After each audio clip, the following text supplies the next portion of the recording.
Buenas tardes, compañeros y profesor. Hoy les hablaré sobre el tema globalización política y neoliberal en México. En la década de los 60 predominaron tres problemas principales y estructurales del propio capitalismo, cuyo derrame floreció en el auge de la globalización hacia el mundo. Y estos problemas fueron tres. 1. La crisis del estado de bienestar, cuya respuesta fue la instauración del estado mínimo o neoliberal.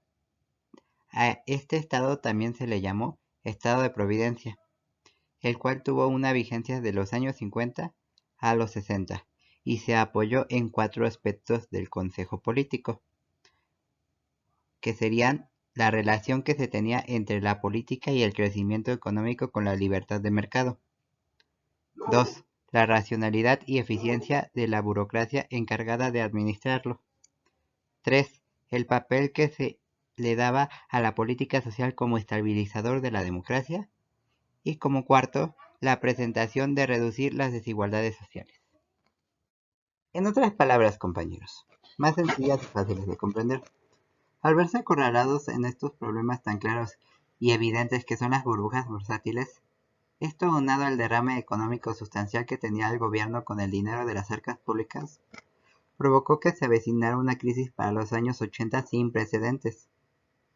Y este mismo decidió actuar de la forma más egoísta posible, dejando a su suerte a la ciudadanía en general, al disminuir el gasto estatal, al privatizar las empresas públicas, al eliminar el aparato burocrático y con ello el desmantelamiento del Estado social.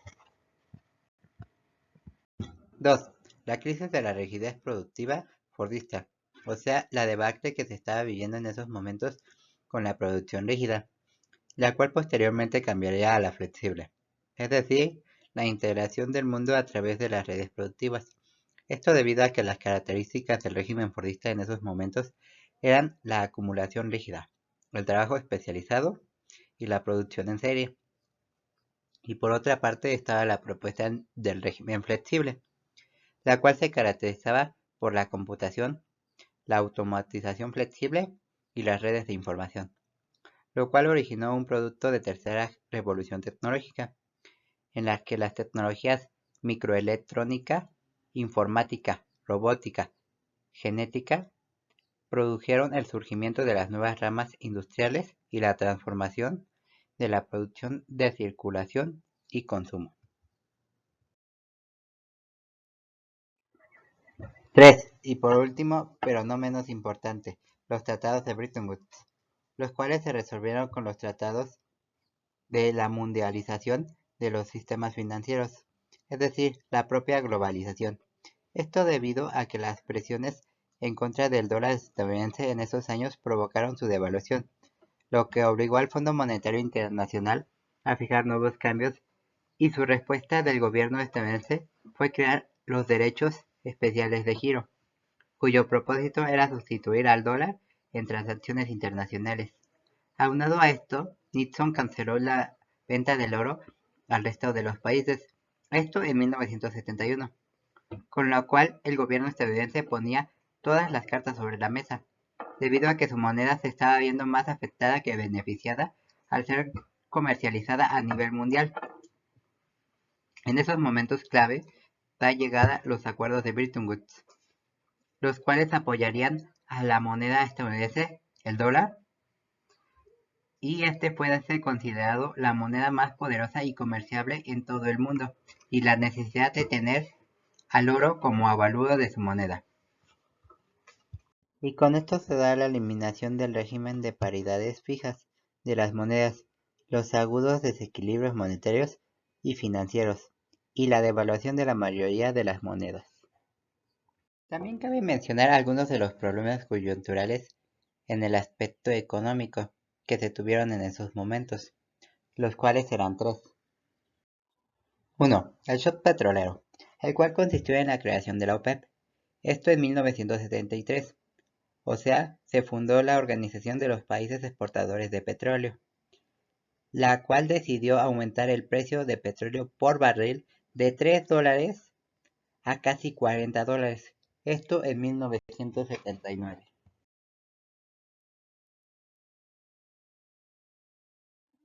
2.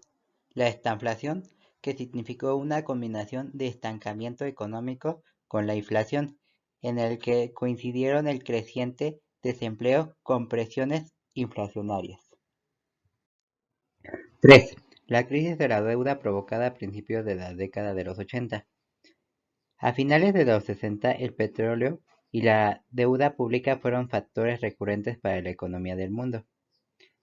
Esto provocada por el excedente de recursos provenientes de los países exportadores de petróleo, los cuales generaron una excesiva liquidez en el sistema financiero internacional, que provocó un elevado endeudamiento público a la mayoría de los países.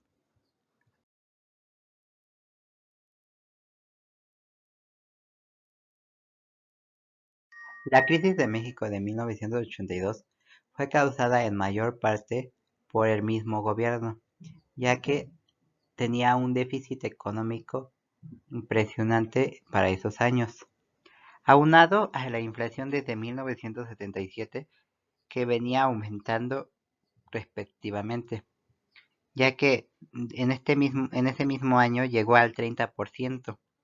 Para 1978 bajó al 17.5%.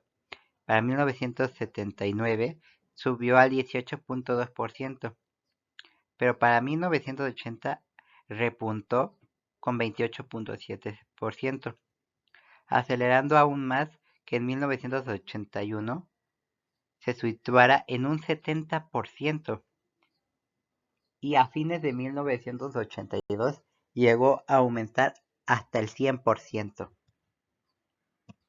Creo que no todo fue culpa del gobierno mexicano, pero sí cometieron error tras error que pasaría factura posteriormente a las arcas públicas y al propio país. Esto debido a que el presidente López Portillo decidió no vender el petróleo al precio que se daba a nivel internacional. Esto debido a que había bajado de una forma sustancial en esos momentos.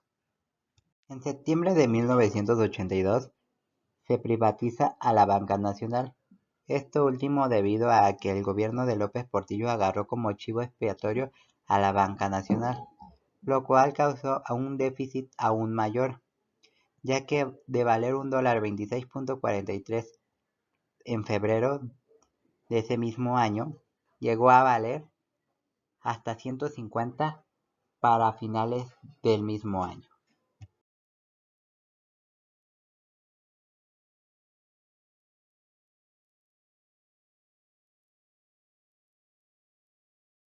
Algunas de las consecuencias más evidentes de la crisis de 1982, causada en mayor parte por el gobierno mexicano, fue la interrupción de la economía, ya que decreció un 0.5%, cuando se estimaba que para ese año se tenía un 2% como meta, ya que de haber crecido en 1978 a 1980 un 8.5%, se veía con buenos ojos el crecimiento del país, lo cual no fue una realidad. Al verse ahorcado el gobierno mexicano de todas las formas posibles, tuvo que recurrir a un rescate del Fondo Monetario Internacional, el cual se otorgó, pero con varias condiciones, las cuales destacan la inflación, que se tenía que reducir mínimo un 80% para el año de 1982. Para 1984 se tendría que reducir un 40% y para 1985 se tenía que seguir reduciendo, pero ya a un margen sostenido del propio gobierno. Esto en el marco de la inflación. Respecto a la deuda, no se tenía que exceder a los 5.000 millones de dólares, esto en el año de 1983, y se tenía que bajar la relación deuda-PIB. En el marco de los gastos públicos, se tenía que disminuir el gasto con la relación PIB, ya que se tenía que bajar 8.5 para el año de 1983, 5.5 para el año de 1984 y 3.5 para el año de 1985.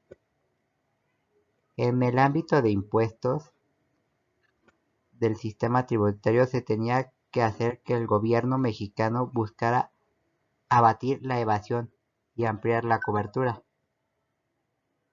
Respecto a las tasas de interés, se ajustaron a los objetivos de la política monetaria y financiera que se tenía por el Fondo Monetario Internacional.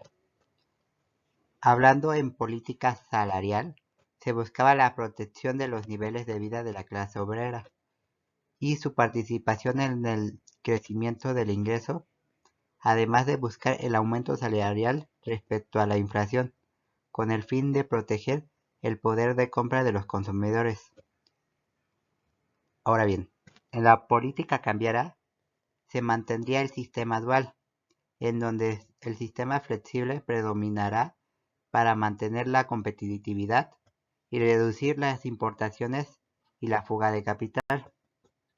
Esto por mencionar solo algunos de los requerimientos que daba el Fondo Monetario Internacional para el préstamo hacia el gobierno mexicano. Ahora bien, es momento de hablar sobre la globalización, la cual se le percibe como una fase histórica del capitalismo, pero esta es definida por diferentes ámbitos. Por ejemplo, el ámbito económico, en el cual se concentra en la mundialización de los mercados financieros y en la regularización. Ahora bien, del lado político se traduce en el debilitamiento del estado de bienestar, con la privatización y la desregularización. Del lado del ámbito productivo se manifiesta con el reemplazo de la rigidez fordista por la producción flexible.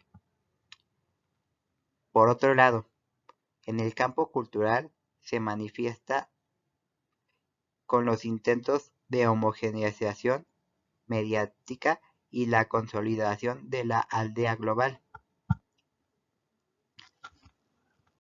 Muy bien, ya vimos la definición de globalización y en sus diferentes ámbitos. Ahora es momento de dar las características de la globalización, los cuales se dividen en 8. La primera sería la desregularización estatal. 2. Inéditas tecnologías como la microelectrónica, la biotecnología y los nuevos materiales. 3.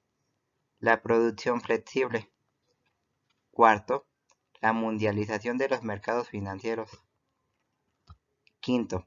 La transformación de los organismos internacionales como el Fondo Monetario Internacional o el Banco Mundial, quienes al diseñar políticas restrictivas debilitan la capacidad soberana de los Estados-nación. 6. El desmantelamiento del Estado bienestar. 7. La homogeneidad de las empresas multinacionales.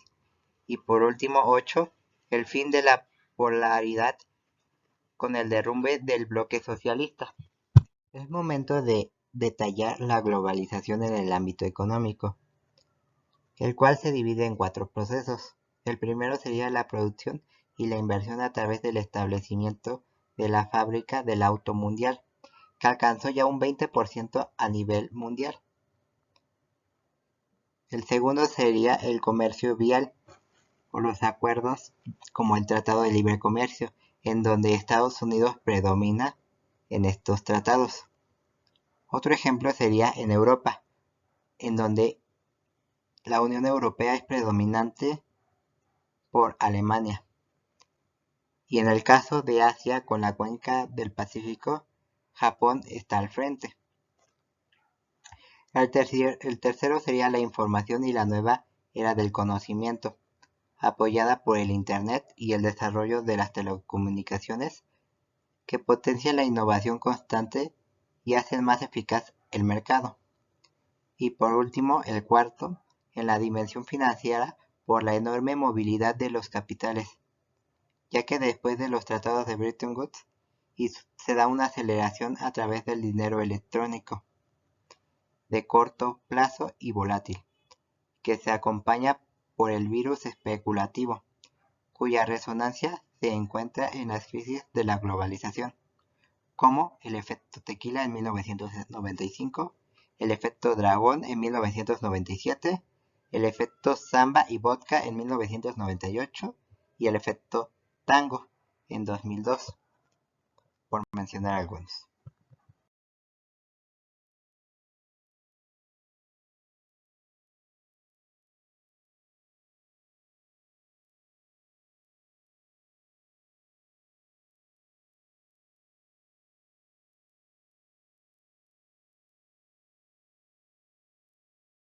La política económica instrumental en México a lo largo del siglo XX se puede comprender en términos del modelo económico de la siguiente forma. 1.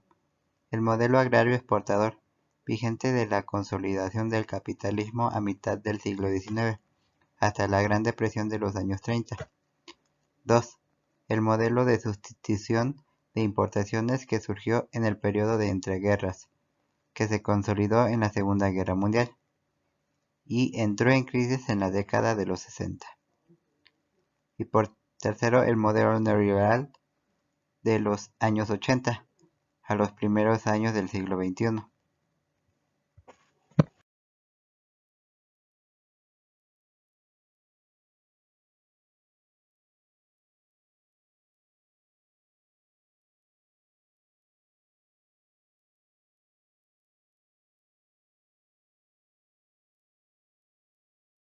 Este modelo se escoltó del Estado guardián, el sustitutivo de importaciones, del Estado interventor o del modelo neoliberal, también llamado Estado mínimo.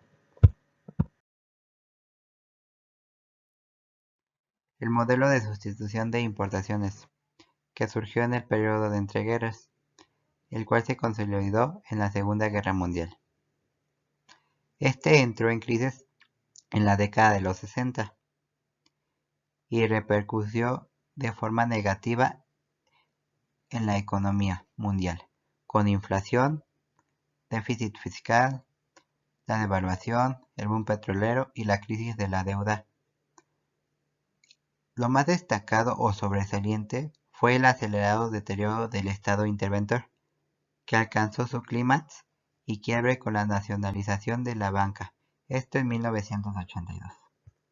El Estado neoliberal en México, de los años de 1982 al 2000, se tradujo en el abandono del Estado interventor, de todas las formas posibles, así como de sus responsabilidades sociales. Además, se reemplazó el modelo de industrialización sustantiva de importaciones por la liberación y desregularización industrial, comercial y financiera. A diferencia de antaño, se dio prioridad al capital financiero o inversión de cartera por el capital productivo. En la esfera social, la exclusión, la marginación, la pobreza extrema fueron las palabras clave. En el ámbito político, se produjo una división de élites priistas y el dominio de la tecnocracia neoliberal.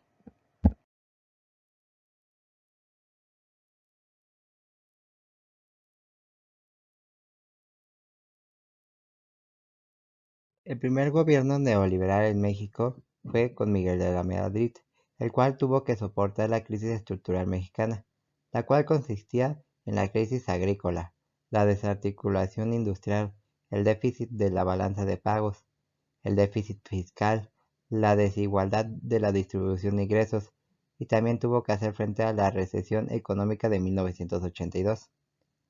En algunas de las condiciones internacionales tenemos el alza en las tasas de los intereses de la deuda de 80 millones de dólares, la reducción de nuevos créditos de instituciones financieras internacionales y la caída de los precios mundiales del petróleo. Ante esta situación tan precaria, el gobierno de Miguel de la Madrid implementó el Programa de Reordenamiento Económico, complementado con la estrategia a mediano y largo plazo del Plan Nacional de Desarrollo, que buscó mediante la política del cambio estructural el crecimiento económico, el cual provocó contracciones en varias actividades productivas, lo que agudizó en una recesión económica, así como el número de desempleados. El problema de la deuda externa se transformó en uno de los mayores obstáculos para el crecimiento económico del sexenio. Ahora bien, en 1986 se dio la caída del precio internacional del petróleo, con lo cual el gobierno dejó de percibir más de 8.000 millones de dólares. A su vez, se incrementó el déficit público y la deuda pública internacional.